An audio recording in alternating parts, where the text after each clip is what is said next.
It's a sunny, beautiful day in California. I got a sunburn, actually. Yeah, you do. It's not. We haven't fully seen the damage yet. It's kind of still forming, but we're going to be keeping an eye on it. We'll keep you posted here on Bloodstream about Natalie's sunburn. It's one of those things, post-shower, you're going to be a tomato. Yeah, it's like, oh, okay, I just have to deal with it. You start thinking about, like, okay, who am I going to see in the next few days? Do I have anything coming up that this is going to be terrible for? It's my first California sunburn. Hey. As a California resident, so, better now than before our wedding. Yeah, well, yes, I would. Yeah. I'm priming the skin. Get it out of your system. Get it out of your system. Bloodstream is a Believe original. A 360-degree look at the bleeding disorders community. The developments, the history, the news, and the people who shape our world. Bloodstream is brought to you by the National Hemophilia Foundation and created by Believe Limited. Happy listening. Hello, and welcome to Bloodstream, episode 10, March 20th, 2017. I am Patrick James Lynch. And I'm Natalie DeLillo. It's Bleeding Disorders Awareness Month. What's that? We're gonna get into it, Natalie. Also, the historic My Life Our Future is now open for scientists. We're gonna hear from a person with VWD to learn about what life is like with von Willebrand disease. And during the sit-down segment, community member, artist, activist, and Mainer, Justin Levesque, talks image culture, visual literacy, Iceland, and more. All that coming up on this episode. Welcome to Bloodstream. And how are we today, Miss DeLillo? I'm doing all right. My mom's in town. She's in town? Yeah. So that's fun. She's at the pool right now? Enjoying California weather, a nice little break from Ohio weather. Actually, it's pretty nice in Ohio right now. It's pretty nice, yeah. But, still enjoying being in California. Yeah, and tell everybody what she was here for this weekend. What were you doing with her? We were doing doula training, so we both furthered our education. She's in the medical field, so this gave her an interesting psychosocial support view of labor and delivery. And we both intend to incorporate that in different ways in our upcoming career choices. Yeah, it's cool to hear about. I mean, knowing nothing really about the birthing process, and we've been talking a little bit, you and I, about how little education there really is out there. Going through like grammar school, elementary school, high school, it never really gets taught all these components to the birthing process, and maybe why we do and do not do certain things needs to be examined a little bit more closely, to put it lightly, right? It's very interesting, and I mean, to relate it to chronic disorders or bleeding disorders, I mean, just the basics of a normal birth, let alone if there's one with complications. So pretty interesting to learn about it all and to know that there is that deficiency in the education for the general population. I'm interested for you and I to talk more about that and to learn more from you along this journey. It's also worth mentioning that since you do have your other job and you're pursuing that, and we are about to roll into production for Stop the Bleeding at Believe Limited, you and I are actually recording this a couple weeks before it comes out. So you may have heard in the last 2 weeks or so a news story and thought, oh, maybe Bloodstream will cover that. Why aren't they talking about it? Well, we actually recorded this a couple weeks ago. So we're just going to let you know that now in case something breaks that we would have liked to have talked about. But that's the reasoning for it. That being said, we'll catch up for anything that we missed out on in episode 11. And also, speaking of Stop the Bleeding production, hey, we're getting into Stop the Bleeding production, and we're going to talk more about that in the comment segment, because Stop the Bleeding is the program that I first created for the bleeding disorders community. It's very near and dear to my heart. They are one of the major sponsors of the Bloodstream podcast. And by the time you're listening to this, we're going to be in the middle of filming season 7. Wow. Yeah, and we're making some really cool changes that I want you to know about, especially if you are somebody who's active in your local chapter and active in figuring out teen tracks and kid tracks and how to use media in more sessions. I want you to listen to today's comment segment. I think it'll be illuminating or enlightening in some way. Absolutely. Also, I want to thank everybody who continues to support all of Bloodstream Media's podcasts. Last month, in the month of February, we had our best month yet with over 1,000 downloads of our Bloodstream Media podcasts. So that's this podcast here, the Powering Through podcast, and the Ask the Expert podcast. And we're going to be launching more in the very near future. So don't ask me how we do it, because my head will just kind of turn into a cloud of smoke and then I'll fall over. But we Please do. Please don't ask him. But we're going to keep doing it, and we've gotten so much incentivizing feedback and people emailing us now when stories come out or news of something breaks or they have a question about something from all around the world. So I hear you. I'm glad that you're listening to us. We're listening to you, and I'm excited that we can be growing this together and that Natalie and I are are on this journey together as well as partners. That's another kind of fun aspect of this for me. Yeah, keep listening because I want to keep doing this. And a reminder that you can contact us by email, mailbag@bloodstreammedia.com, facebook.com/bloodstreammedia, or on Twitter @bloodstreaminfo. You're also welcome to say hi to me personally at PJ Lynch if you would like. And I have to once again ask, if you haven't already and have a few minutes, to leave us a review on iTunes. It does help other people find the podcast. If you can leave us an honest review. I hope you like it, but hey, if you think we could be doing something better, feel free to let iTunes know. But then also feel free to email me and let me know, because I want to hear about it too. So leave us a review on iTunes if you can. And with that, let's get into trending topics. I like to just point at Natalie when she doesn't know it's coming. When he sees me spacing out and then points at me and I'm like, something, trending topiks. Yeah, I'm like the teacher. Who wants to talk about their favorite part of a separate piece? Natalie. Staring out the window, thinking about flowers. Butterflies. Very kind of coming up next, trending topics. Thank you, Natalie. Looking for a new way to learn about hemophilia, von Willebrand disease, or just life with a bleeding disorder? Look no further. Stop the Bleeding is an award-winning comedic web series about bleeding disorders, centered around a dysfunctional nonprofit organization that serves the bleeding disorders community. Styled after the hit British and American sitcom The Office, the show uses humor and narrative storytelling to educate and empower people affected by bleeding disorders. Find all 29 episodes by visiting stbhemo.com. So as we said at the top, March is Bleeding Disorders Awareness Month. What is that? Glad you asked. So Bleeding Disorders Awareness Month, it started actually in March of 1986 when then President Ronald Reagan referred to the month as Hemophilia Awareness Month. At that time in the mid-'80s, in part due to people like Ryan White and the Ray family and people with hemophilia who were on the map for unfortunate reasons, the hemophilia community was just getting a little more recognition, and Reagan said that as a gesture. But it wasn't any kind of official recognition. It was just him saying that. So 30 years later, last March of 2016, there was a movement to have it officially recognized in the Department of Health and Human Services, or HHS as it's often referred to quickly. They have a national observance calendar, which officially recognizes, through a department of the federal government, health days of interest or health months of interest. And now Bleeding Disorders Awareness Month, because we've expanded it from just hemophilia to the greater bleeding disorders community, has made it onto that calendar and is officially recognized by the federal government. So that's where it differs from National Hot Dog Eating Day. Yeah, I don't think National Hot Dog Eating Day is in the National Observance Calendar, but to be fair, I have not looked. And it's also just not a day of health. No, it's not. Not at all. Not in the least. The opposite, actually. Washington Days 2017 is in the books. Yes, it is. And unfortunately, this year, neither of us were able to attend. That's true. But Stop the Bleeding production, which is exciting and has to happen. That's true. Unfortunately, conflicted with that this year. It did. But, you're never going to be able to go to every event that you want to go to for whatever cause or advocacy issue that you may be interested in. But we did cover last month on episode 9 some of the things that you can do in addition to in-person visits, making phone calls and emails and ways to kind of build your argument. It was one of our like, share, comment stories last month. So if you didn't hear episode 9, check it out on bloodstreampod.com. Look at the program notes, and you can follow links to some of the resources with tips on how you can be an advocate outside of a once-a-year event. Or if you have a state Hill Day coming up and you want to participate on the state government level, you can look at tips for in-person visits for that purpose. But yes, Washington Days 2017 is now officially behind us. In a recent article, British TT champion Alex Dowsett, who lives with hemophilia, was quoted as saying, which became the title of the article, "I was on an ego trip, but now I mean business." We don't know if he said it that way or not, and he would have had an accent as well, so it's not entirely accurate. I don't think that's how he said it. You don't? No, I don't. Basically, the point that the 28-year-old cycling champion was making was directly about hemophilia and how when he first started getting involved in something called Miles for Hemophilia campaign toward the end of 2013, he recognizes that the financial incentives for him were motivating factors. And I'll just read his quote here from the article. "I traveled all around Europe talking about my condition to patients, parents, doctors, and to be perfectly honest, I knew I was going to make some money out of it. I'd say at the start that was one of the big incentives for me.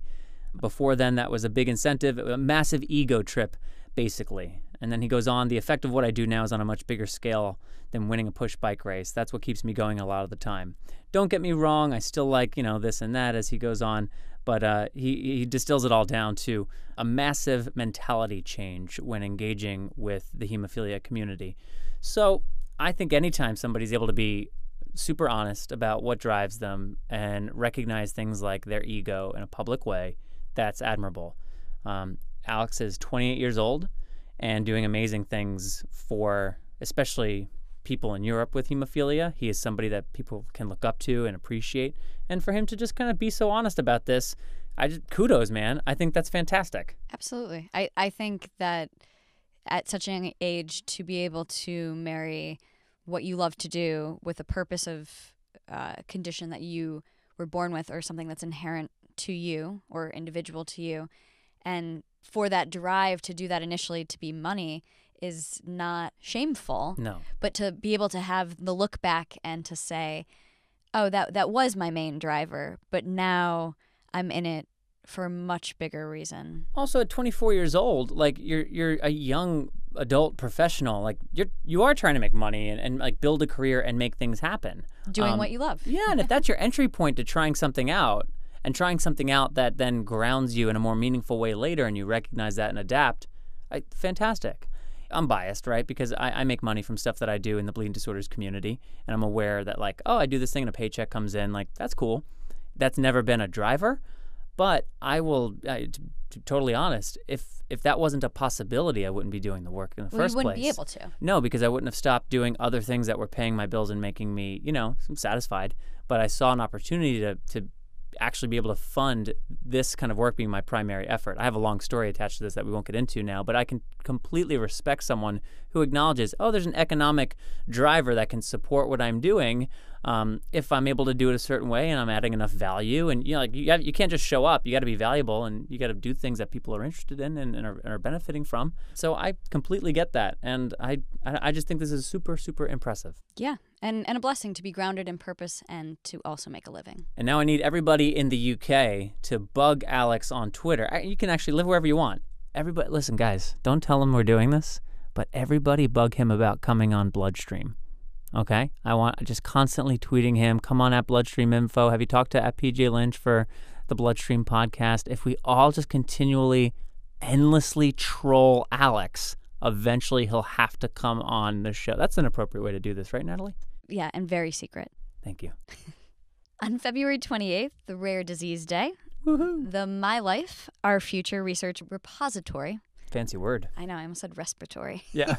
I mean, similar but different. The My Life, Our Future Research Repository was open for scientists for study to help advance the understanding of hemophilia. So, okay, this is a pretty cool thing and a kind of big deal. So for those who may not be familiar, we're going to just cover this a little bit here, and then we're going to do a deeper dive on this. I'll tell you about in a second. But there was a movement toward genotyping 5,000 people with hemophilia A and B all across the United States through, I think it says here, a total of over 100 hemophilia treatment centers, which is an incredible feat, that level of coordination. And the goal was to create this large database so that hemophilia could be studied on essentially a more granular level than before. Because we are such a small patient population, it's hard to study in very fine detail certain aspects of life with a bleeding disorder or with hemophilia specifically without large sample sizes to kind of compare and contrast from. So now we have this extraordinary database. We've hit the goal of 5,000 people registered. And as of Rare Disease Day 2017, Feb 28, this repository is now open for any certified, credible scientist to access and use that data for research purposes. So that means not only will it have a benefit for those of us with hemophilia, but it also has the potential to benefit people with all kinds of other conditions as well, because we just have entered that much more information into a database that is accessible by scientists who are pursuing research. That's awesome. I mean, I think the more scientists and the scientific community have access to genetic information, and I know people sometimes get weird about this with, Ancestry.com and 23andMe. Yeah, but I find that stuff fascinating. And maybe there is reason to be weary of sharing it, but I think the benefits of it way outweigh Way, that's a lot of outweighing. way outweigh Yeah, hey man. the risks involved, and that it will help the human race. Yeah, I generally align with that position. And I've been in rooms where skeptics have raised very good questions to the leaders of setting this up, especially when it was first launched a few years ago. And, my big takeaway from those rooms was always, I feel good about this. I'm into what this is about, and I, at least speaking for myself, I'm all in favor of this. So all this being said, this is kind of a big deal, and there's a lot of components to this, including, as Natalie just brought up, the naysayers or skeptics. So NHF and Bloodstream are actually working on a more robust piece on My Life, Our Future, and we literally just decided that today. So I don't have any more details as of yet, but I can tell you that in one of our upcoming episodes, and we'll update through the Facebook page and Twitter and wherever else, but we will be doing a more robust piece on My Life, Our Future. What is it? What does it mean for us? What does it mean for the world at large? So stay tuned for that. I think that's going to be a pretty cool thing because this is kind of unprecedented. You're always such a tease. How long were you waiting to say that? A while. Yeah. Yeah, I thought so. And lastly, for our trending topics this month, there was an unfortunate news a few weeks ago about a patient abroad enrolled in a clinical trial for a new product who died, and news came out that this individual did die, but that the conclusion reached by investigators was that it had nothing to do with the product he was on. That did not play a role. It was not part of his cause of death. So let me just kind of go through this story as best I understand it. Haven 1 is the name of an ongoing phase 3 study that's investigating the safety and efficacy of emicizumab, or Emmy, formerly known as ACE910 from Roche Genentech. We've talked about that before here on the podcast. And this study is looking at its safety and efficacy in people 12 and older with hemophilia A and factor VIII inhibitors. And as best I understand it from phone calls over the last week or so, what happened with this individual was that he was experiencing a rectal bleed, and they were unable to pinpoint the precise location of the bleed or the origin point. They started using one bypassing agent for a period of a few days, from what I understand. It did not work. They tried another bypassing agent. It was ineffective. And ultimately, they were left with the option of a blood transfusion, which this patient declined. And I don't know what his reasoning, but he chose not to have a blood transfusion, bled out, and unfortunately died. HFA and NHF released statements, as did Roche Genentech, that stated that as a result of the investigation that was done, the cause of death was a rectal hemorrhage, the conclusion being that the cause of death was a rectal hemorrhage and that it is not related to emicizumab. This is a very unfortunate story, and it's a scary thing to hear about a patient death, a person with hemophilia dying for any reason, a person with hemophilia dying because of a bleed, a person with hemophilia dying because of a bleed while involved in a clinical trial for a new product. Kind of raises a whole nother batch of senses, especially given our recent history and some healthy skepticism that rightfully exists in the community. You put a certain few words together, like new product, trial, death, and people get scared. But this is what the investigators said. There are questions that pop up. I have a bunch.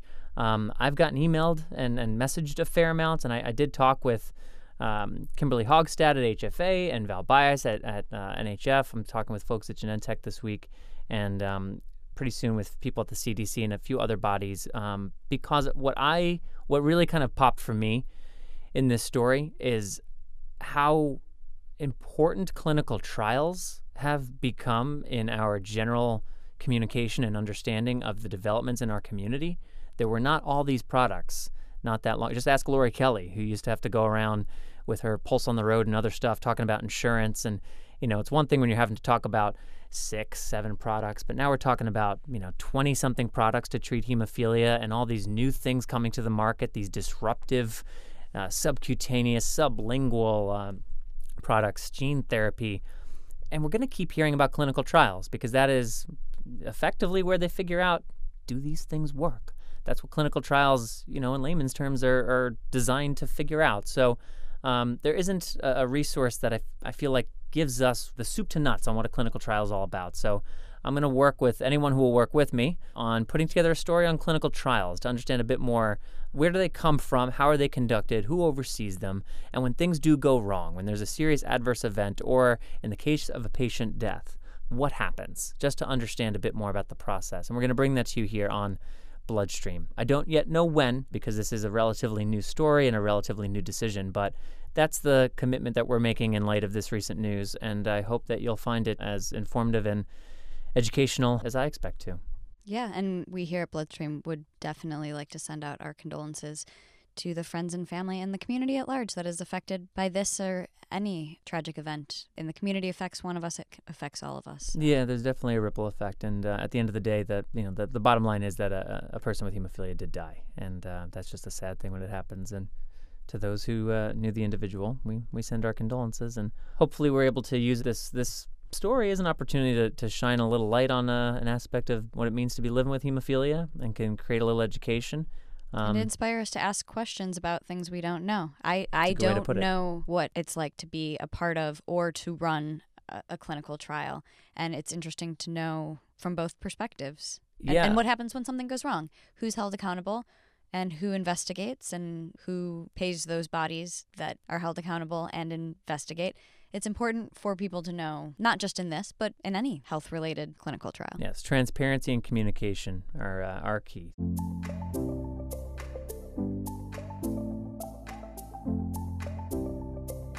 Up ahead in our Like, Share, Comment segment, we'll take a look at a recent article about distress in the brain in children with hemophilia. We'll hear about life with von Willebrand disease from somebody living with the condition. And we'll talk a little about Stop the Bleeding Season 7.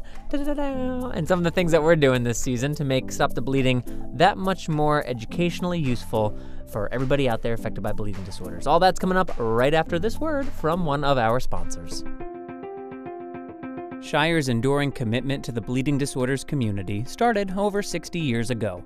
This deep-rooted focus on research and innovation resulted in the first commercially available recombinant factor VIII treatment, the first recombinant factor VIII treatment free of blood-based additives, and the first recombinant treatment for adults with von Willebrand disease. Shire is passionate about people with bleeding disorders. Shire's vision is to empower you to live life your way. Learn more at bleedingdisorders.com. And now to kick off our Like, Share, Comment segment for this month, Natalie will present our like story on distress in the brain and hemophilia and kids. What is it that you're talking about here today, Natalie? Last month, Magdalena Kegel published an article in Hemophilia News Today titled Distress Triggers Brain Changes in Hemophilia Children, Study Suggests. Okay. Go on. I believe study suggests is part of the title due to a few factors. The sample size. I like that you're starting this off by deep diving the title. Now, before we get into the article, I would just like to really dissect the title. It's saying a very strong statement. Distress triggers brain changes in hemophilia children. If I'm a parent, fair enough, with a young child with hemophilia, and that's I'm the gonna be beginning like, of the right. What? Well, study suggests. But the title, study suggests. Okay. Fair play. Okay. So it's a very interesting article. It was done with 44 children in China, 22 with hemophilia A, and 22 control children. Gotcha. So they compared the microscopic changes in the brain and the brain regions against the psychological evaluation of both children with hemophilia and a control group, noting that the group with hemophilia had structural changes to the brain relating to the areas of the brain that corresponded to the results of the psychological evaluations. Interesting. Okay, so if I'm understanding that correctly, the kids with hemophilia, when you looked at their brain using this technology, yes, you could actually see in the brain structural changes that indicated distress that correlated with actual psychological evaluations. Yes, and you can see that before the psychological evaluation. So the psychological evaluations weren't swayed by, oh my gosh, we see some changes in your frontal lobe. They were completely separate and before. Gotcha. So they used this technology. It's a new type of imaging approach. It's called diffusional kurtosis imaging, or DKI. And it could identify changes in cognition-related brain regions, again, like I said before, the psychological tests could detect issues that underlie the changes, which is kind of cool. My concerns with this are that it's a small group, that they're all Chinese, and that studies have already suggested that children in China who have hemophilia, I mean, they do receive, on the whole, less care. Mm-hmm. And than those of us in the U.S. Correct. Right. And that leads to greater stressors, obviously. Correct. I mean, that makes sense. Mm-hmm. So while these findings are interesting and they provoke interest and hopefully financial interest to to do larger studies, it may not be safe to make a gross conclusion or even suggestions, really, when it's done with such a small specific group. But it's cool and it's interesting, and the article, it's not flirts with the idea that it could be. It is a hypothesis that that distress triggers actual structural changes in the brain of children with hemophilia. So hopefully they do more studies. Well, and if you were a scientist or a doctor or a researcher who believed that to be true, I'd imagine that a study like this with that result would encourage you to continue the work. Whereas if it came back and saying, like, no, it's kind of the same, you might not. But it's saying, no, you might be onto something. Yeah, and that there's some differences. Anything else from this that you think is important to underscore? The article itself talks about specifically different psychological tests or, regarding cognition and other things, and the specific regions of the brain, the frontal lobe and the hippocampus. So if you're interested in the science of it, I would suggest read the article. In the article is embedded the link to the research and the abstract, which is, a much quicker read than all the research. But you can deep dive it and find that in our program notes. Yeah, and just one point of clarification. The article for Hemophilia News Today, which was written by Magdalena Kegel, it's on this study which was published in the journal Hemophilia. So that is the peer-reviewed journal that this study was published in. So we'll have links to the article and the study and the abstract and all the stuff if you do want to deep dive it, as Natalie was suggesting, in the program notes for this episode. Thanks, Natalie. You're welcome. And now for our share story, we're going to turn it over to Australia and a blood sister by the name of Jenna, who will share her perspective and story on life with von Willebrand disease and the impact of certain life events like her diagnosis, like first finding the bleeding disorders community, and more. I should also mention that Jenna is one of the participants of the upcoming VWD special series of podcasts that Bloodstream Media is producing, and that series will come out next month. And again, Jenna is a part of that as well. So here she is to share her story and her perspective of life with von Willebrand disease. My name is Jenna. I'm 31 and I live in Tasmania, Australia. I was diagnosed at age 16 with type 1 von Willebrand disease, the first in my family to be diagnosed. The first few years of having a menstrual cycle were particularly hard. As an undiagnosed and untreated bleeder, I lost a lot of blood, nutrients, time in school, and even friends. Being diagnosed and starting on medications to help manage my bleeding definitely improved my life, but it wasn't until about 4.5 years ago when I became part of the bleeding disorders community that things really changed. In meeting other bleeders, I was finally able to accept my condition and its role in my life. I've made some incredible friends and have been able to learn more about treatments, which has seen my own plan change for the better. Life with von Willebrand has required adjustments to how I'd imagined when I was younger. Many things I'd never imagined would be problematic, like bleeding complications from a cold, wearing a bra that's a bit too tight, or sex are things I have to think about managing in a way the average woman does not. So many difficult things come from having a chronic illness, like pain, time out of life, and cleaning blood out of clothes. Learning to be okay with being different has been really important for me in how I manage my bleeding disorder. A few years ago, I was really struggling with a series of medications that I was no longer responding to and felt quite alone at the time. I did a bit of searching on the internet for more experiences like mine, but I couldn't find any, which led me to start blogging. Blogging has allowed me to both process my own feelings and reactions to the things I was experiencing from my bleeding disorder, and more importantly, it's allowed me to connect with so many other patients and become a leader and advocate in the community. Von Willebrand disease, while being the most common inherited bleeding disorder, is also one of the worst diagnosed, with only a small percentage of estimated affected population actually having a diagnosis. Other patients, doctors and staff at various patient support organisations have thanked me for sharing my experience in the absence of social or medical research. Being able to use my experiences with VWD to help others gives purpose to the difficult parts of having a condition that isn't well understood. All right, and thank you very much, Jenna, for sharing that story with us on your experience living with von Willebrand disease. Natalie, for you, on the heels of that story, where does your head go? What are you thinking about having heard that? My head goes to being a woman, A, and B, experiencing something and then not getting a diagnosis for so long. And that a lot of women with bleeding disorders, von Willebrand disease, experience that, to be living with the condition and to not be diagnosed for so long. Yeah, 16 years on average it takes to diagnose somebody. That's a long time to not know what's going on with your body. And I want to mention Bloodstream Media is also producing a 3-episode special series on von Willebrand disease. And it's not specifically about women with bleeding disorders, but it is about von Willebrand disease, and that inevitably touches upon a lot of subjects that are specifically pertinent to women with bleeding disorders. So that series will be coming out next month in April. So yeah, we'll make sure to promote that when that comes out, because it's been interesting for me as somebody with hemophilia learning more about it in the last couple of years, and especially working on this project, because it is a different condition and it comes with a different set of considerations. And gender plays a role in VWD for men and women, because the men who have VWD it's stigmatized as like a women's disorder, and so there's a level of feeling like, oh, I don't belong here on the male side of things too. So it should be an interesting series to share, and I'll be interested to hear what people think about it when it comes out. Absolutely. I think gender specific, men with breast cancer.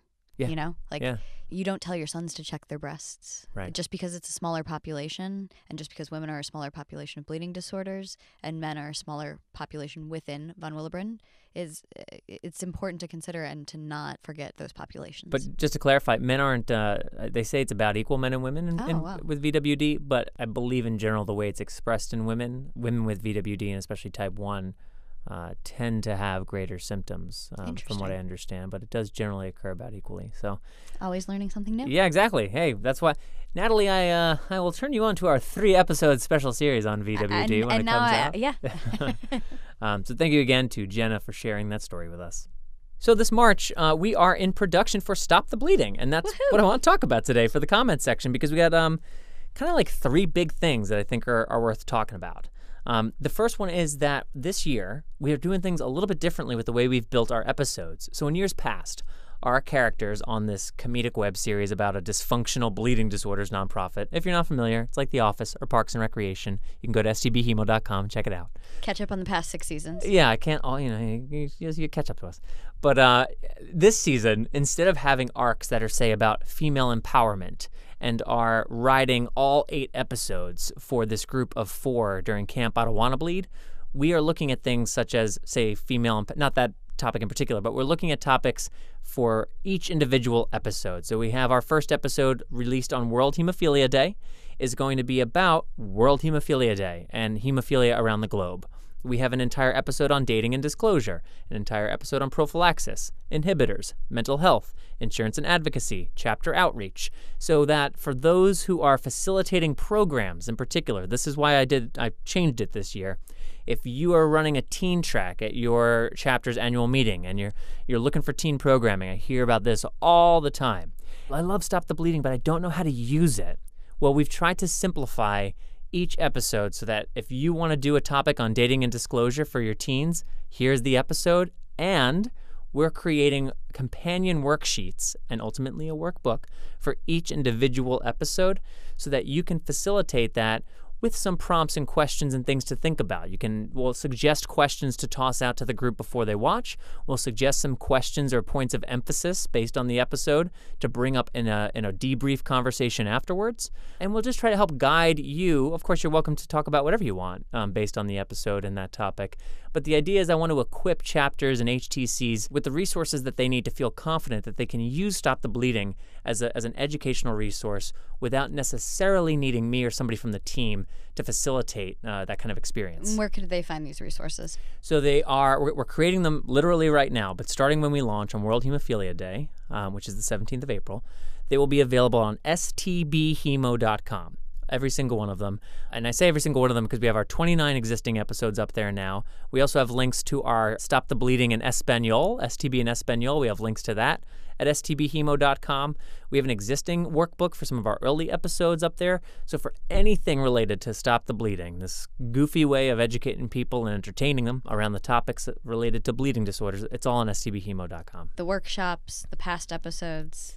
Yeah, and that's where the new season and the new workbooks will be. Correct, yeah. And we release everything on our YouTube channel and through the Stop the Bleeding Facebook page as well. So if you look up Stop the Bleeding Hemophilia, it's kind of hard to not bump into us very quickly. But stbhemo.com is a great home base. And these resources are free? They're completely free. Stop the Bleeding is supported by Shire.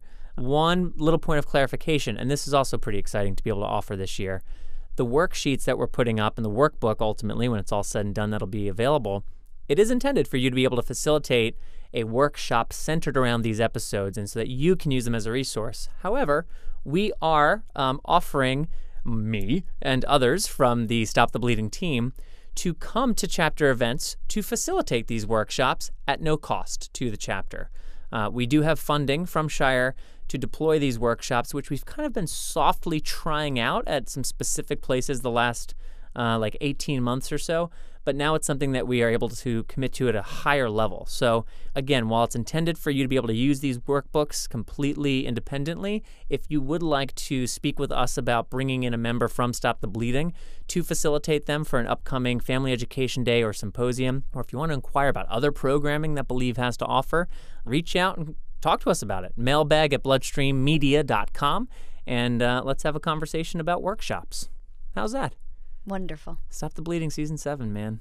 Yeah, he's about to be a crazy man in production. Yeah, a little bit. We cast tomorrow. We have some casting tomorrow, which That's is exciting. a lot of fun. Yeah, so That's the fun part. that's the fun That's part. before the 16 hours, very little sleep. Yeah. Casting is when you feel like you sit behind the table and you're like, yes, no, and then a few days later you're running on fumes and coffee. Lots of coffee. Lots of coffee. Keep the coffee hot on set. His Facebook page About section says image culture, visual literacy, neon, Dalmatians, bleeders, Maine, Iceland, shipping, Arctic. That is a very unique collection of words, and they perfectly describe Justin Levesque, who we'll hear from in the sit-down segment right after this word from one of our sponsors.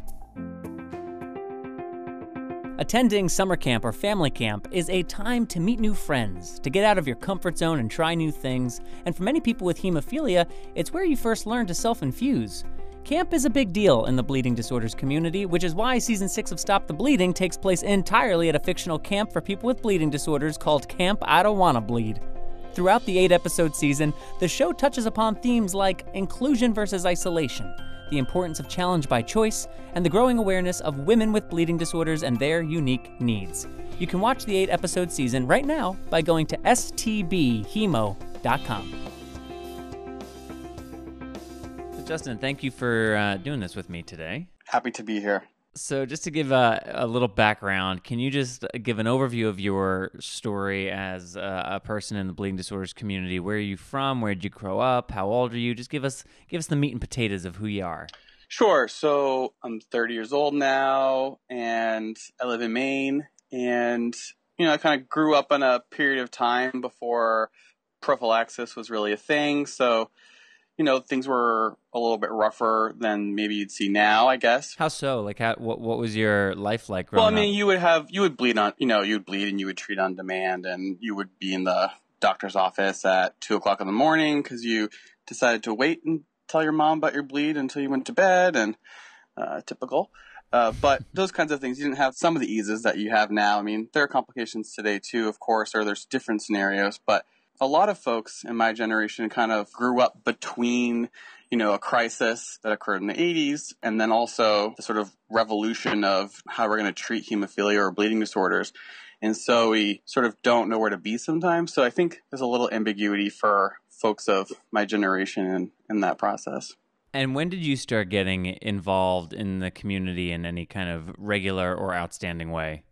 I was always sort of somewhat involved. My mom was the president of a small local chapter in Maine when I was small. And then, things got pretty well managed and we sort of dropped out. And, as a teenager, you sort of see that happening, or your early 20s, you kind of maybe go away, find yourself, do your own thing. And then I kind of came back in maybe closer to my mid-20s. And I'd like to say it was just because I wanted to get super involved, but it was really because at that point I had actually developed an inhibitor and I was sort of lost in the woods about what to do about that. So, after inhibitor development, I sort of became really aware of how, maybe things aren't as great as I sort of thought they were for folks. And that sort of helped me identify that there's this, segment of our community that is sort of very marginalized in a way from the rest of its members. And what segment? People with inhibitors in particular? Yeah, I think people with inhibitors it's a very, different kind of world than your typical person with a bleeding disorder. And when you say marginalized, how do you see that? I think folks with inhibitors, you see all the programming and all the messaging out there, and all the different manufacturers and all the drugs available. There's a plethora of them. But when it comes down to inhibitors, there's really only two options that are bypassing agents, and a lot of times, as you're going through that experience, doctors or your other bleeder peers don't have anything to offer you. I mean, there are certainly resources that have came about in response to that. There's the inhibitor summits, and we've seen great strides being taken in that arena, maybe I would say greatly, just even in the past 5 years. But it's still it's a different place to be in than I think most people's experience with a bleeding disorder. Developing an inhibitor as an adult is all the more unusual. How did that come about? It's one of those things, and I guess it sort of also contributes to this idea of being lost or sort of marginalized, is no one really knows kind of why inhibitors form necessarily. I mean, there's lots of theories out there about, what contributes to that occurring. And when I developed it, lots of people gave me different options or different ideas or theories. And actually many of them have since been sort of debunked as not really being possible. So, it's a unknown, uncharted territory, and that you have to sort of weed through information and kind of try to make sense of it for yourself. But at the end of the day, I could spend a lot of time, I guess, obsessing or thinking about why, or what I could have done differently. Was it because I switched a product or not? Those things are pretty fruitless for me personally, anyway. So I just kind of decided, well, I can sort of use this as fuel, for thinking about how I can, address issues that sort of come up, or address issues that sort of came to light for me because of this. How did you go about doing that? Because you have been quite active, and in ways that seem specific and unique to your skills and interests, and in ways that I don't see other people doing. So give us a little bit of the story of how did you come to the decisions about the programs that you're running, and what are those programs? Yeah, so I think, typical of an experience of someone born in the era I was in, things like contact sports or those other sort of activities were pretty much off the table in terms of what I would be allowed or able to do. And so for me, that resulted in, having a deep love and fascination for the pursuit of making art. And I followed that track all through school and went to university to get a bachelor's of fine arts. And, through that process, all these sort of things sort of popped up for me. One of the classes that you take as an undergrad in art is this class about the body. It's this conceptual idea about, becoming aware of the physical body. And all of my peers were having this really difficult time, being like, I don't get it. Because they're young, they think they're invincible. Who cares about, this thing that I'm going to have forever and is never going to cause me any problems? And as a person with a bleeding disorder, I'm like, oh yeah, I know about my body. I know my body very well. It talks to me every day, tells me if I'm hurting. So, to be in sort of sync with my body in this way and sort of have this understanding, you sort of put me ahead of the curve to some extent in this idea of wrapping my head around, different kinds of concepts. So that idea energized me a little bit. Okay, well, if my bleeding disorder experience can sort of assist me in sort of knowing things in this way, what other ways can I use my bleeding disorder to understand other concepts that are out there? So then I pursued a creative practice within my undergrad, and for a few years afterwards, that sort of made artworks that were looking at my bleeding disorder experience.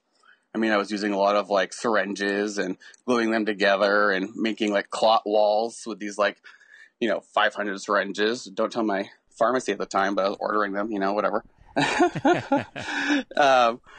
And so, but it was strange because the work wasn't necessarily resonating with my peers because it was so specific to my experience, and no one could just understand that really. So I kind of began to think about, well, how does this work play back into the community itself? Is there an audience there? And how do I go about translating some of these messages or these ideas through there? And as I pursued that, I really actually didn't find as much support as I thought I would. Folks were not interested necessarily in celebrating the success, if I will, of creative endeavors at that particular time. All I was sort of seeing in the world of the community was, this person is doing this physical thing, and they are being recognized for that. And, this is the first person to do this, or how can you overcome your bleeding disorder by demonstrating your physical prowess? And it was really frustrating. And that sort of just became more compounded with the development of an inhibitor, because even if I tried, or even if, many people in the inhibitor community tried to, take those steps to achieve some kind of physical success, it's pretty impossible, or it's very hard to do. And it just became clear, why are we setting this bar on physical success for me? And so I decided to do something about it. And I created a creative arts program called Folks. And it was just a mechanism to kind of create spaces within the community, whether it's at a national convention or even just online, that sort of took the time to identify and acknowledge creative individuals in the community and celebrate them, acknowledge their success, and then also provide an alternative to others who may find themselves in a similar situation that, they too don't have to necessarily find a success in that particular way. That, the creative economy is a really great concept in terms of thinking about how you might make a living down the road, even if your body decides to reject you in some way, right? I mean, if you're getting bleeds all the time, you may not be able to do some of the other kinds of jobs that someone else can do. So, there's lots of opportunity for creative expression on one hand, but the creative economy itself is actually, you can make a decent living off of it as well. So there's many options. And what kind of feedback were you finding when you first rolled this out? Who was responding? What were the responses like? So one of the first things we did was created a collection of trading cards, and it allowed us to identify, I think we did 2 volumes at the time, about 24 individuals who were pursuing their own individual creative practice in some form. And that ranged from young kids to adults, and all, a variety of different mediums: painting, video, sculptures, all sorts of stuff. And so that was sort of the initial teaser for, what the program would be capable of. And that was great. I mean, people kind of had fun collecting them and sharing them. And the folks who were featured on the cards, from what I understood, it seemed like it made an impact on them, and it felt great for them to be recognized in this way. And, choosing to make trading cards wasn't just whimsical. That had an intention, which was sort of equating this artistic success and expression to the kinds of successes you might see with baseball trading cards. So sort of elevating that activity to the same level that we sort of seen it before. So that was something we had in mind as we went through that process. And then what led you to start Bloodwork? So, I mean, as a contemporary artist now, I mean, for me, one of the major successes that I personally would experience would be to have an exhibition. And so Bloodwork is an exhibition that happens at National Hemophilia Foundation's annual meeting for the last 3 years now, I think. And it allows the work of creative folks in the community to all come to a centralized location, wherever the meeting is, and be on display for the community as a whole or in attendance to see their work. And we also put an online component up so that, folks who can attend can see it as well. But this exhibition, luckily, has been cited within the exhibit hall of the conference. And so to kind of put these images in the exhibit hall space, makes that experience even greater, in that you're surrounded in this space with all these different manufacturers, and especially pharmacies or different foundations, whatever they may be. And they all have this kind of perception of, what is a bleeding disorder? What is it like to have hemophilia? And they create all these images and all this marketing and all this different stuff, and they blast it at you in this way, and you're experiencing this, and maybe you're kind of comparing it to your own experience. But to have Bloodwork in that space, these are images about bleeder life by the bleeders who live that life. And the contrast to me is stark generally, they don't always line up, and it's fascinating to just kind of see that difference. Yeah, I was looking this morning at the portraits from the New England Bleeders, and they're gorgeous photographs. It struck me like, oh, this is what the community looks like. You know, they're from this particular pocket of the country, right? But these are very, I hadn't seen those before, and it just struck me in a way that I didn't anticipate. Well, thanks. Yeah, that was a project I had done as part of my senior thesis at university. And, you know, when you make someone's portrait, you're sort of going into their space, you're asking them to kind of give you something, and the exchange and the experience of that, I was very grateful for that folks were willing to participate in the process with me. And then also there's a certain amount of trust that has to be had, you know, in order to make that happen as well. You know, what would I do with these images afterwards, and how would I protect these people and their personas as it's on display or being exhibited somewhere else? And you know, luckily we have a lot of that trust in the community, so it wasn't too much of an issue, but it is still an intimate process to some extent.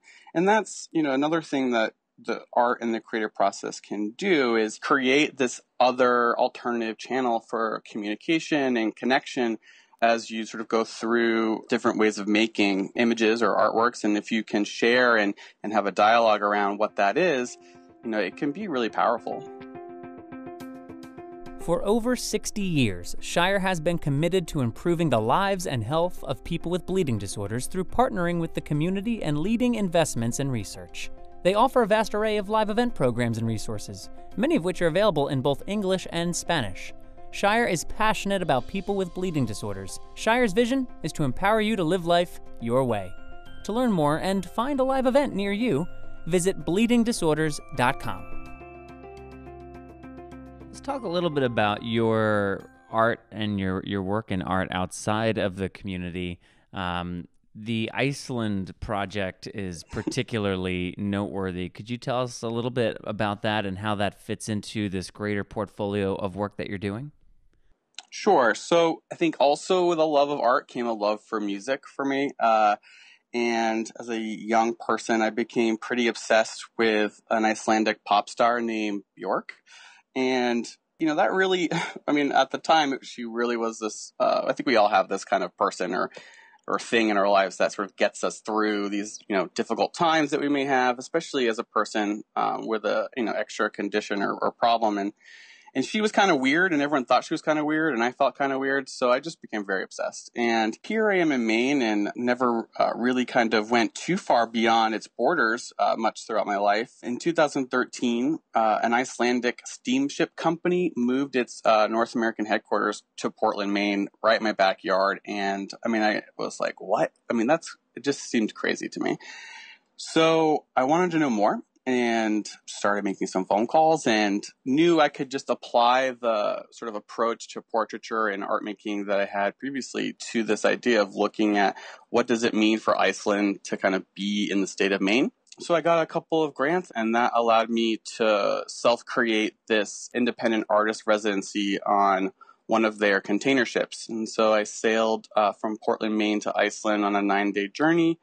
I made a podcast, I photographed the crew, I photographed all around the ship, and sort of just providing this look into a more private space, and also giving other Mainers a better sense of things that were happening down at the waterfront in the Port of Portland. I can go on about it a lot, but it's just going to be potentially very good thing for the Maine economy to have this new port making all these different connections to other countries in the North Atlantic region. So it could be a very cool thing for Maine.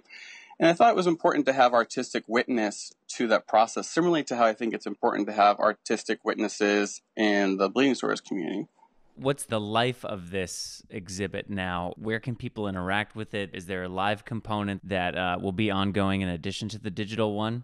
Yeah, so after I completed the journey, I got another grant from the Kindling Fund, which is part of the Andy Warhol Regranting Program. And that allowed me to create an exhibition in October of this last year in a shipping container in downtown Portland that coincided with a visit from the Arctic Council here in Maine. So the Arctic Council coming here was a pretty big deal. It was the first time ever. And then this exhibition, this public exhibition, was right next to where they were. So It was an opportunity for the public to engage with the issue and then also helped Maine in a way sort of demonstrate that there's a value on culture as well as commerce, in this whole kind of new dialogue that's been happening now that AIMSCIP is here. And do you have anything that's currently on the docket that might be of particular interest? Yeah, so with that project, then I became aware of other things that were part of the conversation that I was previously unaware of. So North Atlantic area is very close to the Arctic. Now Maine is sort of involved in this conversation around the Arctic Circle. And, I never really considered myself to be much of like an environmentalist activist necessarily. I mean, I have general concerns about the environment and want to make sure that those things are, addressed appropriately. But it was, I was never very passionate about it. But to sort of have this tie-in and sort of be looking at it from a new perspective, Arctic issues and what's happening up there keep coming to the forefront of new conversations as a result of this other thing. So I used the work that I created on the container ship and applied to a residency called the Arctic Circle and was accepted. So in June of this year, I'll be headed to Svalbard, which is an archipelago in the Arctic Circle just north of Norway. And I'll be sailing on a tall ship for 3 weeks through oceans with glaciers and stuff. It's going to be pretty cool. My goodness. I guess this is a little bit of a window into your process. Do you have a sense of what you want to create out of this, or do you go with certain instruments and a certain openness and take it as it comes? How do you approach these kind of trips? I'm predominantly a photographer, and so that usually is a pretty essential part of my making process. But I also, because I am doing audio and recording now, I want to talk to the crew on this ship, just like I did before, and kind of be able to compare and contrast the two different experiences of looking at issues from the perspective of a ship.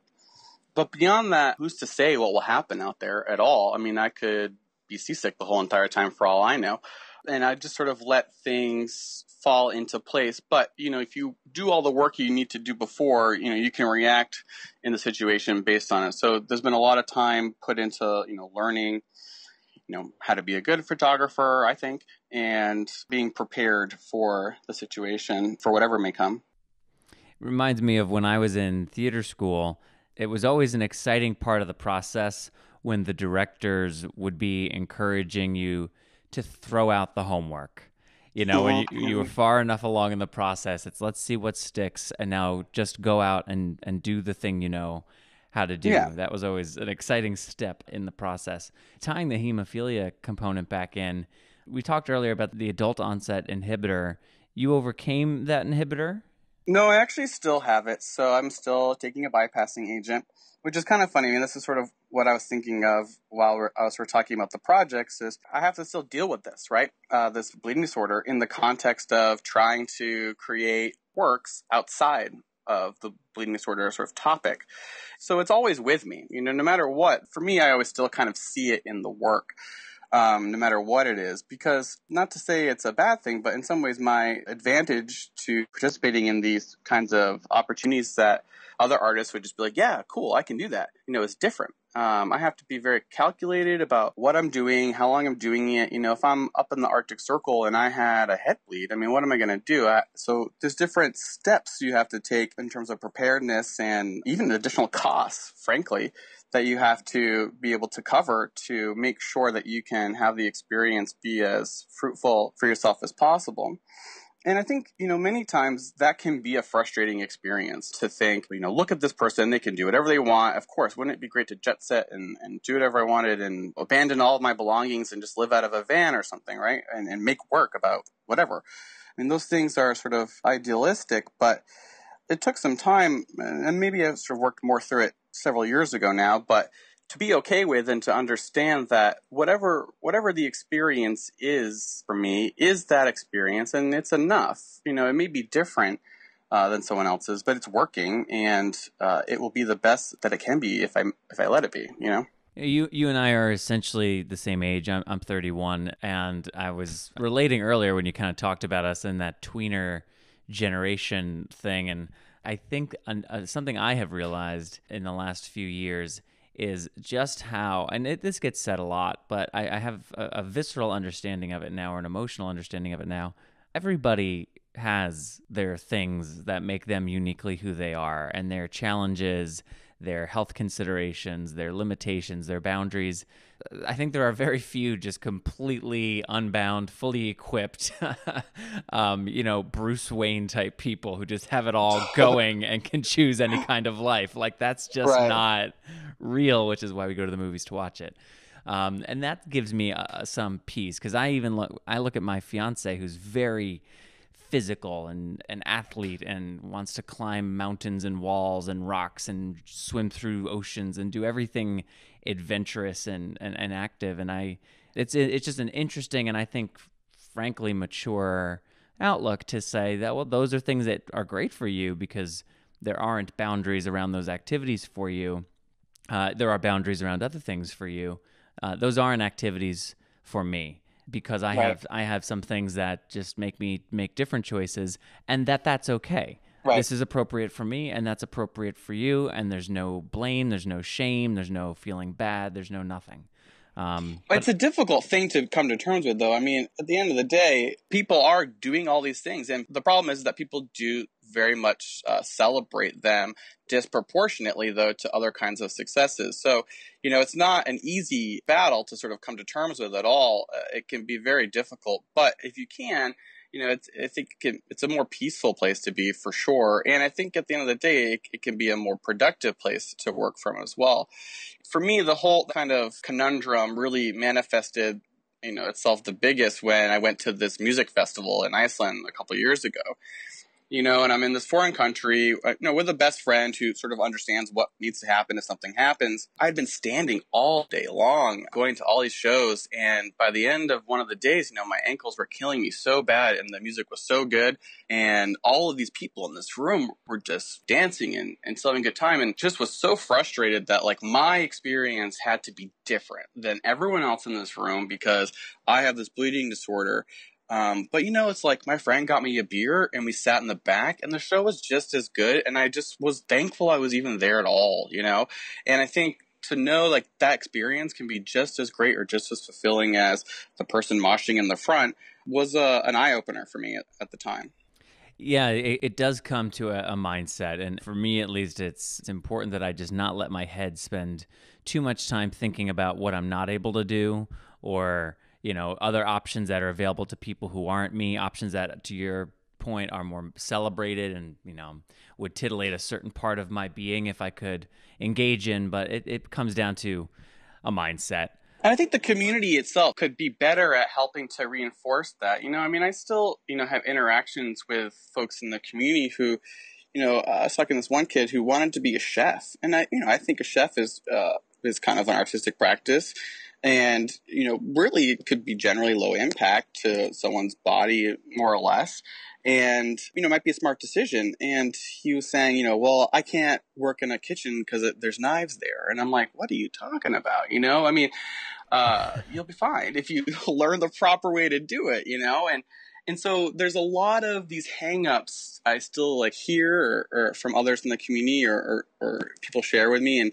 And where is that coming from? Is that coming from moms, dads? Is it coming from messaging from manufacturers? Is it coming from foundations? And how do we create ways to start dismantling some of these myths or fears around what will we as people become or do to lead productive, successful lives that are also safe?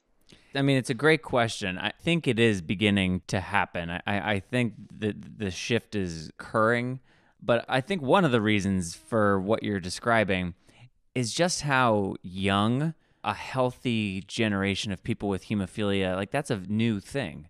Mm-hmm. You and I belong to the oldest generation of guys who were not impacted by the blood contamination crisis, and they were preceded by generations who did not have the same length or quality of life.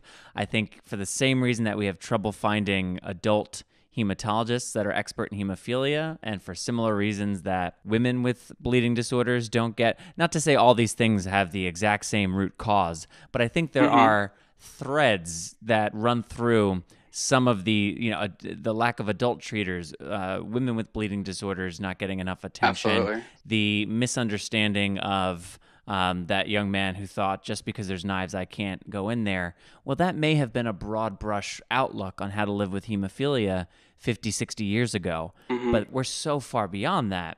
But then we're also, the money in our community in large part is connected with the pharmaceutical industry, and that's not an industry that's on the necessarily the forefront of digital and social media and communication. So as patients and activists within the community are talking to each other more, having these kind of conversations, I do think there's a bit of a catch-up that's being played by those who are able to put funding and resources into ways in which we could begin to create paradigm shifts around some of the antiquated or now known to be incorrect philosophies about living with a bleeding disorder. Yeah, totally. I mean, I'm very passionate about sort of having an understanding too of what this historical kind of evolution, has looked like or gone through. And, when you look back, to the 80s and before, hemophiliacs and bleeders, they weren't doing the things that people do now. But they weren't necessarily wallowing in despair about that. Many folks were pursuing, higher level education, getting master's degrees in law or, engineering.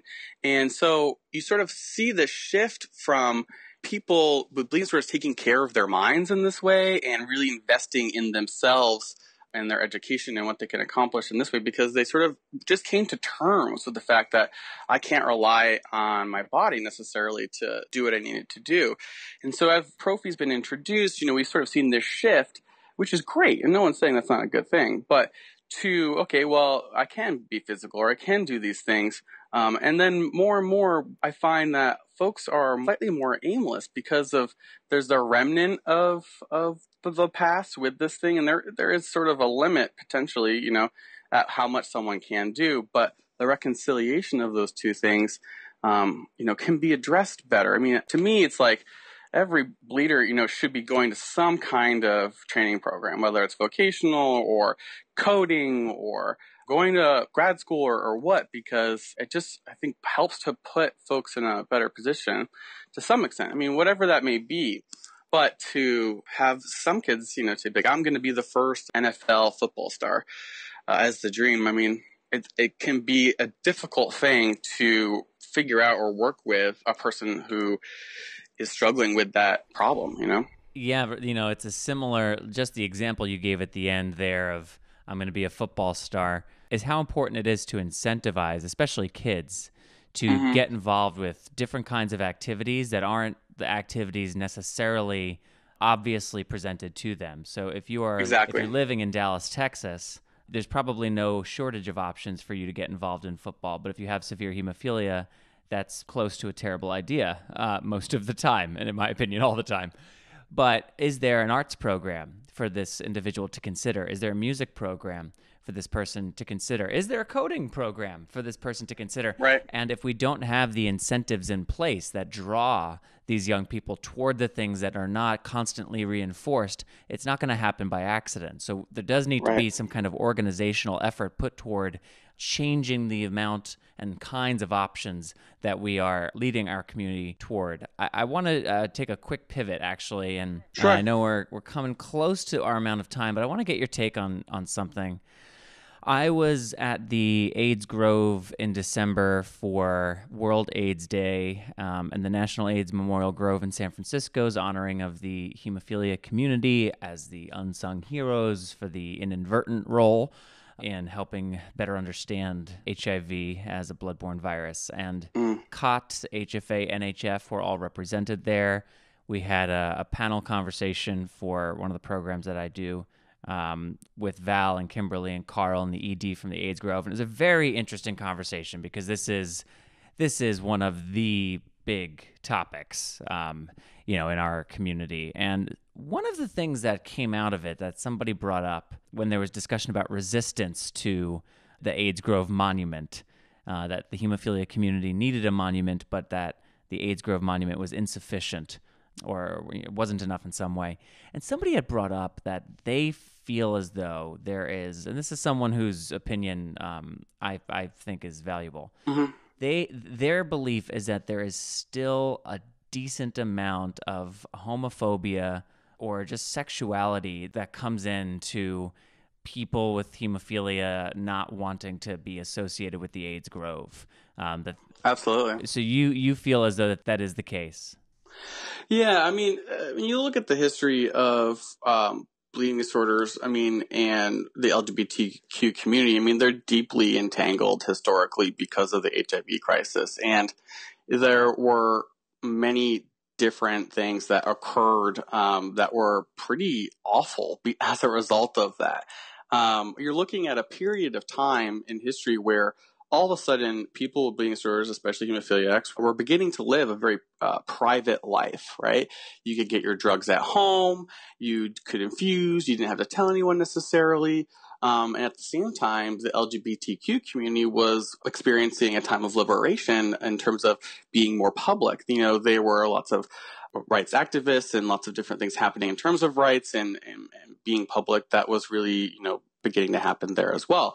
And so you have these folks kind of going in different directions. But then when the HIV crisis happened, all of a sudden you have that sort of liberation sort of stopped on that side. And then you have hemophiliacs sort of being thrusted back into the public in this conversation that they probably didn't really want much to do with. And I mean, it's really no one's fault except probably the drug companies or whoever, you know, but it was this sort of deeply problematic scenario. And so what's interesting, though, I think, is that many folks sort of had this very publicly antagonistic relationship between LGBTQ folks and the bleeding disorders community, but privately it was actually more supportive than you would think. And a lot of that comes from the fact that folks affected by HIV in that community were more versed in what was happening. And people from the bleeding disorders community would call them and say, what do we do? You know, who do I call? What happens next?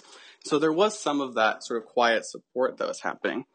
But what compounds the issue is that you're looking at a disease state that is predominantly male affected. And so now you have a predominantly male community, the gay community, being infected with HIV, and it's also infecting hemophiliacs. And so this sort of relationship is being automatically drawn.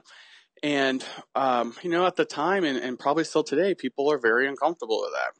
Yeah, I mean, I think I learned in the last year or so, following the political climate very closely. I mean, I've been following it closely for longer than that, but it does seem as though identity and identity politics and identity in our political discourse and cultural discourse seems to really upset a lot of people. And that is something to keep an eye on that, unfortunately, we probably won't solve today on the Bloodstream podcast. And I am at about the time that I have to say, Justin, thank you for the conversation today. Great conversation, a lot of different topics. I could do this with you for a very long period of time. So we should do it again for this and just as friends in the world. Yeah. So if you want to check out more of the sort of Iceland projects or stuff I'm doing in the Arctic, I have a website. It's onedynamicsystem.com.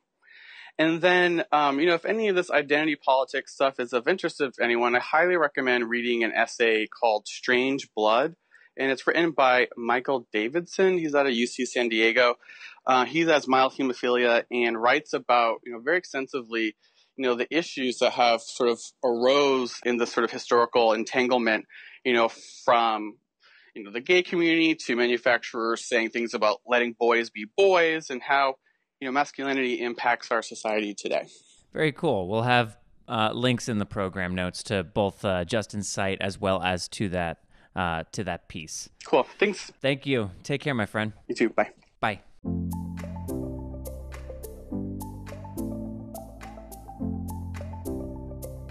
Thank you to Justin Levesque. That was really cool. Patrick, what are your takeaways? My takeaways. I mean, so I've known Justin for, several years, and I just generally appreciate him as a guy with hemophilia who is an artist and is pursuing his particular interests within art and developing his voice and his unique outlook and perspective on art and on image and on culture and health and how those things interact with each other. We've worked together on a couple of panels for different things at NHF. He's hosted the Bloodwork exhibit at HFA and NHF the last number of years and has encouraged and showcased artists and art from people affected by people with bleeding disorders. He's the only guy doing that in that kind of a way. So I just generally think he's a great person. I just like him on a lot of levels. And in particular, the Iceland Project stands out to me because, we have a personal connection, you and I, to Iceland, getting fake married there last year. And it is just generally a country and a culture and a geography that is mysterious. There's a reason that, incredible films and Game of Thrones and these epic sprawling worlds are often filmed in Iceland because it does have that kind of quality to it.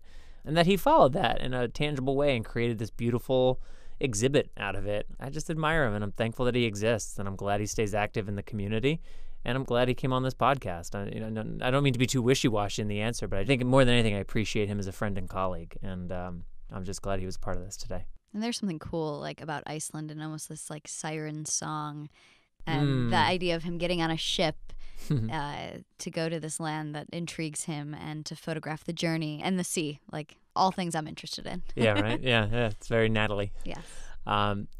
To check out more from that exhibit in particular, you can go to IcelandX207.com. We'll have that link in the program notes along with links to other websites and properties that Justin is responsible for. And one more time, thank you, Justin, for coming on Bloodstream Podcast.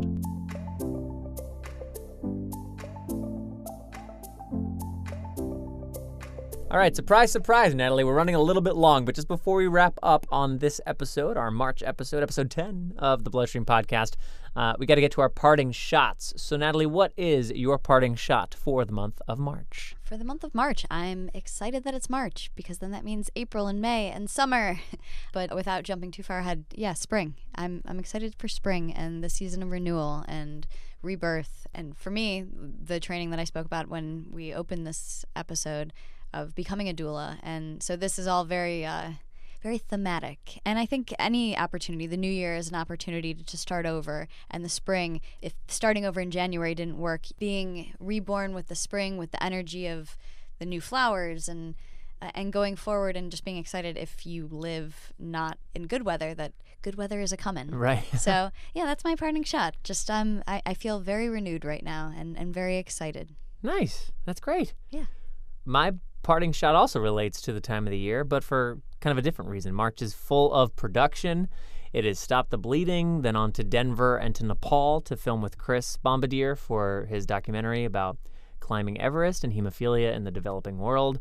From that, straight on to HFA in Rhode Island this year. And then from there on to New York for some meetings and some personal stuff, and then back out west to get to some other work, but a little bit of a breath, sort of. And producing a bunch of podcasts. The next 6 weeks are just it's my own version of March Madness, if you were. Yeah. It's a joke she made earlier. I tried to steal it, but then I felt bad, so I paused and she said it, and I'm glad she did. I stole it back. It was her joke. It is your March Madness. It's true. Even though you don't like college basketball. Correct. Love basketball, not college. So you're stealing March Madness. You're appropriating it for yourself. Correct. All right. I'm adapting it to work for me. Okay. But I'm excited. It's going to be, I'm ready. I feel ready. Good. So let's see what happens. Ready or not, you're doing it. I'm doing it. And I have something kind of important to get to in the month of May, so I got to get through it in tip-top shape. I hope so. I need you to be there at our wedding. It's a good idea, right? Yeah. It's a good way to start a marriage off, at your wedding. Together? Yes. Let's start it together. Yeah. No, and let's end it together, too. Well, let's never end it, but. Okay. Okay. All right. We got to move cut on. This. Yeah. Bye. And that is all for this episode. Don't forget to check out bloodstreammedia.com and to subscribe to all of our podcasts for the bleeding disorders community, the Ask the Expert podcast, as well as the Powering Through podcast. You're also welcome to email us a question for Ask the Expert or an idea for a future episode of Bloodstream. You can email us at mailbag@bloodstreammedia.com. You'll also find Bloodstream on Facebook, facebook.com/bloodstreammedia, and on Twitter @bloodstreaminfo. This episode of Bloodstream was written by Patrick James Lynch and Natalie DeLillo and edited by Ryan Gielen. Produced by Patrick James Lynch, Ryan Gielen, Rob Bradford, Josh Bragg, Andrew Gall, Ava Friedman, and Colby Crow. And the Bloodstream podcast is edited by Mr. Andrew Gall. Special thanks to everybody at Believe Limited, the National Hemophilia Foundation, our presenting sponsor Stop the Bleeding, our supporting sponsor Entertainment to Effect Change, the Hemophilia Alliance, our sit-down guest Justin Levesque, and to Jenna Lovell. Thank you all so much for supporting Bloodstream. Reminder to check out our program notes for this episode in your podcast player or on bloodstreampod.com for links and additional information about the various stories featured on this episode. I'm Patrick James Lynch. And I'm Natalie DeLillo. And until next time, take self-care of yourself. Pretty good. Not bad. It's okay.